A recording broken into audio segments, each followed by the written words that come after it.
इस वक्त हमें ग्रेटर नोएडा के शारदा यूनिवर्सिटी में, जहां पे आगामी 22 और 23 सितंबर को शारदा शताब्दी सम्मान समारोह का आयोजन होने जा रहा है। और ये कार्यक्रम जो है श्री शारदा सर्वज्ञ पीठाधीश्वर अनंत श्री विभूषित श्री मद जगत गुरु शंकराचार्य स्वामी अमृतानंद देव तीर्थ जी महाभाग के नेतृत्व में हो रहा है।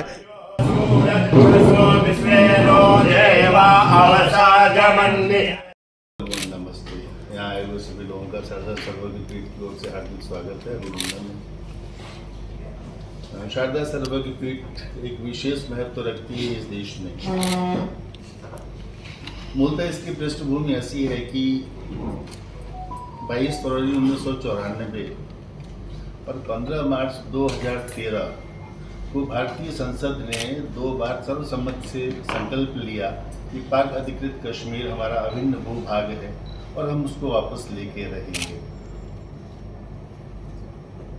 इस संकल्प के बाद 94 के बाद बहुत समय बीत गया, जब कुछ नहीं किया तो काशी विद्वत परिषद और विद्वत जनों ने ये निर्णय लिया कि जब तक उस पीठ पर किसी शंकराचार्य का अभिषेक नहीं किया जाएगा, उनको बैठाया नहीं जाएगा, तब तक सरकार सचेत नहीं होगी। और इस देश में कोई भी क्रांति हुई है उसके पीछे धार्मिक भावनाएं रही हैं। भारत एक धर्म प्राण देश है। हमारी आस्था का मूल केंद्र जो शंकर पीठों का अधिष्ठान है, शारदा सर्वज्ञ पीठ कश्मीर, आदि शंकराचार्य भगवान वहीं पर जाकर विराजित हुए, वहीं पर बैठे, बाकी सीटों पर अपने शिष्यों को बैठाया। स्वयं आदि शंकर भगवान उसी पीठ पर जाकर स्थापित हुए। वो विश्व की एकमात्र पीठ है जो जगत गुरु की उपाधि टाइटल अवार्ड करती है।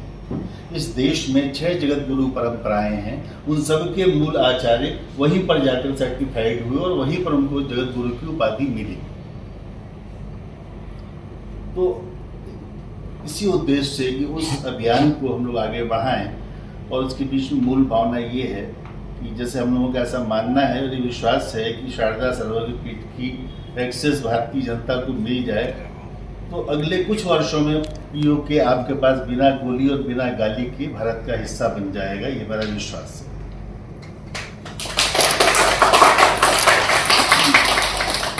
योगेंद्र सिंह यादव, ऑनरेरी कैप्टन योगेंद्र सिंह जी हैं, परमवीर चक्र विभूषित जीवित लोगों में से जो 3 लोग बचे हुए हैं उनमें से एक हैं, जिन्हें कारगिल के वार में हीरो ऑफ द कारगिल कहा गया था। टोलोलिन की जो लड़ाई हुई थी, इसका ब्रीफ राइटअप आपको मिलेगा जिस समय हम पुरस्कार बांटेंगे।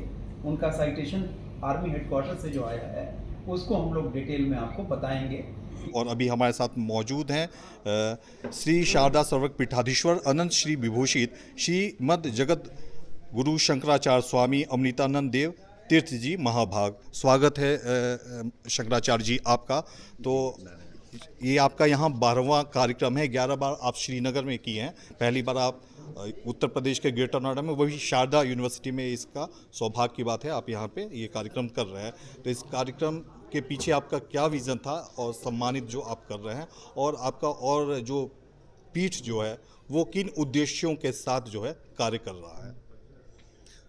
देखिए, कश्मीर समस्या के मूल में धार्मिक उन्माद है, जिसके कारण वहाँ अर्थव्यवस्था फैली हुई है। और दूसरा, पाक अधिकृत कश्मीर के विषय में भारतीय संसद ने 2 बार सर्वसम्मति से प्रस्ताव पास किया हुआ है।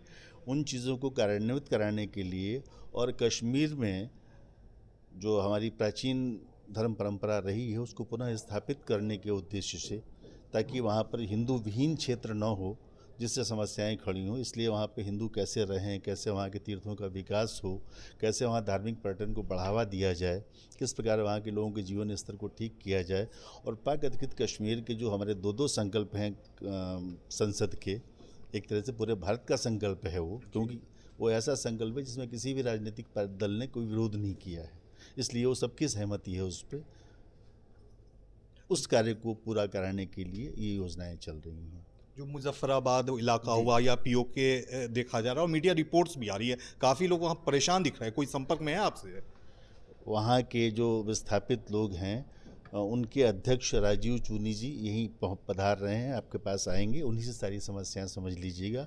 वो पिछले 50 वर्षों से यही संघर्ष कर रहे हैं। उन लोगों को वहाँ से आने के बाद यहाँ भारत सरकार ने क्या कंपनसेट किया, क्या उनको सुविधाएं दी, क्या नहीं दी, कैसे उनको वापस भेजना जाना है, नहीं भेजा जाना है, अभी तक कुछ निर्णय नहीं हुआ। उस विषय में वो विस्तृत जानकारी आपको देंगे। जो कार्यक्रम आपका होने वाला है उसके बारे में जानना चाहूँगा, उसके पीछे क्या विज़न है? आप लोगों को और जो अच्छा कार्य करते हैं उन लोगों को सम्मानित भी कर रहे हैं, बड़े अच्छे अच्छे विषयों पे आपने जो है परिचर्चा भी कर रखी है। तो वो परिचर्चा जनसामान्य को जागरूक करने के उद्देश्य से लोगों को सारी स्थितियों की जानकारी हो जाए, फिर लोग उसमें से ही अपने समाधान भी निकालेंगे, अपने सुझाव भी देंगे। इस परिचर्चा का उद्देश्य यही है कि वास्तविक स्थिति लोग जान लें कि वास्तविक स्थिति इस समय क्या है। जी, हमारी भी शुभकामनाएं आपके साथ हैं। आप ग्रेटर नोएडा में ये आयोजन कर रहे हैं पहली बार, तो आप थे शंकराचार्य जी जो हमारे साथ रूबरू थे, और एक बहुत ही अच्छा कार्यक्रम 22 और 23 को ग्रेटर नोएडा के शारदा यूनिवर्सिटी में आयोजित होने वाला है। अभी हमारे साथ हैं कैप्टन SK द्विवेदी जो अध्यक्ष हैं ब्रह्म सागर के, और इस कार्यक्रम का जो संयोजक कहा जाए तो आप हैं। जो कार्यक्रम होने वाला है संक्षिप्त में क्या कार्यक्रम की रूपरेखा होगी? जैसा कि आप प्रेस कॉन्फ्रेंस में बता रहे थे, पूर्व राष्ट्रपति श्री कोविंद जी आ रहे हैं। देखिए, ये 12वां शारदा शताब्दी सम्मान समारोह है, पहली बार नहीं हो रहा है। अभी तक की स्थिति ये थी कि प्रत्येक वर्ष यह सम्मान समारोह कश्मीर की धरती पर आयोजित होता था, और इसमें मैं 4-5 साल पूर्व सम्मानित भी हो चुका हूँ। लेकिन महाराज श्री से जब से जुड़ा हुआ हूँ, पूरी अंतरात्मा से जुड़ा हुआ हूँ, और कोशिश करता हूँ कि इनकी जो सरलता है उसको पूरा सम्मान मिले।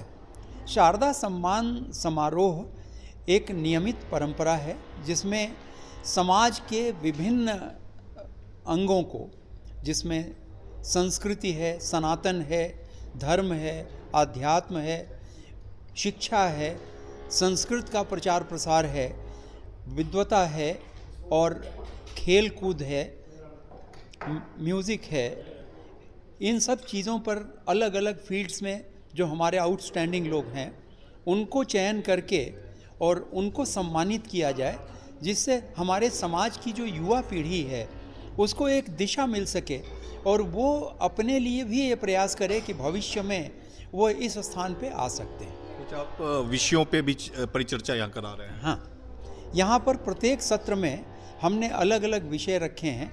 जैसे आप शायद देखेंगे, शारदा सर्वज्ञ पीठ कश्मीर से संबंधित है, तो कश्मीर की समस्याओं को लेके, कश्मीर के विस्थापितों की समस्याओं को लेके, पाकिस्तान ऑक्यूपाइड कश्मीर के निर्वासितों की समस्याओं को लेकर के विषय वस्तु रखी गई है, और उसमें उन लोगों को से बात कराई जा रही है या वो वक्ता होंगे जो उस विषय वस्तु के एक्सपर्ट्स माने जाते हैं, जिनको उसका अनुभव है।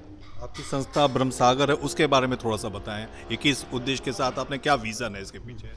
ब्रह्म सागर का विज़न ये है कि हम अपनी संस्कृति को, जो हमारा सत्य सनातन स्वरूप है, जिसकी वजह से पूरा भारत विश्व में जाना जाता है, उसको पुनर्जीवित करने के, पुनर्जीवित न कह के कहें कि उसका व्यापक प्रचार प्रसार करके अपनी युवा पीढ़ी को इसकी तरफ जोड़ें, जिससे जो लोग भ्रमित हो रहे हैं, बहुत सारी आत्महत्याएं हो रही हैं, बहुत सारे लोग गलत रास्तों पर चल रहे हैं, वो कम से कम सनातन के रास्ते पे आएँ, एक सत्य रास्ते पे आएँ। रेणु से बात करने का शुक्रिया। हमारे साथ हैं डॉक्टर अजीत कुमार जो यहाँ के असिस्टेंट रजिस्ट्रार हैं, और कार्यक्रम की क्या रूपरेखा होगी। कार्यक्रम जो पहली बार, ये पहले मैं बता दूं, कश्मीर में हुआ करता था, और सौभाग्य की बात है कि पहली बार उत्तर प्रदेश में, और वो भी यहाँ शारदा यूनिवर्सिटी ग्रेटर नोएडा में ये आयोजन हो रहा है। तो सर कितने एक्साइटेड है, क्योंकि जो प्रेस कॉन्फ्रेंस अभी हुई इसमें बताया गया बहुत बड़े बड़े लोग भी आ रहे हैं, कई महत्वपूर्ण बिंदुओं पे जो है चर्चा भी होगी, कश्मीर के मुद्दे पे भी, जो पाक ऑक्यूपाइड कश्मीर है उस पर भी चर्चा होगी। तो क्या तैयारी है आपकी, क्या कार्यक्रम की रूपरेखा है, उसके बारे में हमारे दर्शकों को बताएं। देखिए, ये शारदा विश्वविद्यालय के साथ साथ पूरे उत्तर प्रदेश के लिए ये गर्व की बात है कि इस बार ये कार्यक्रम यहाँ आयोजित हो रहा है।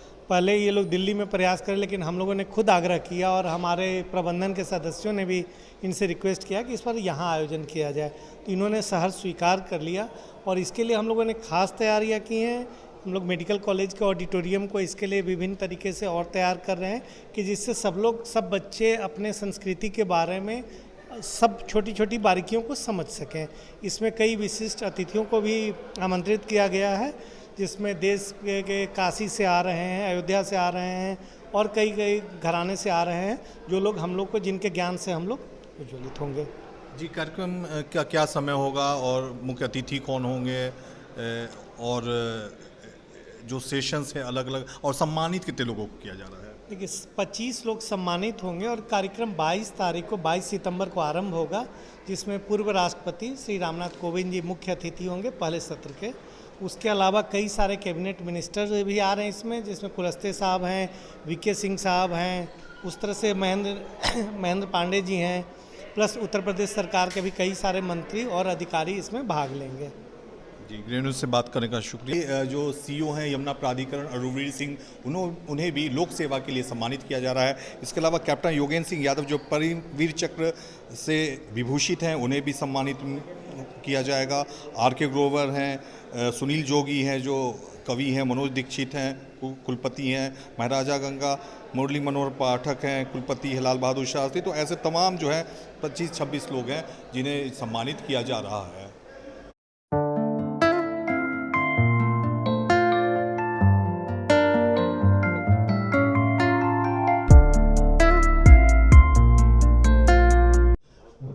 Rohit Priyadarshan, green news.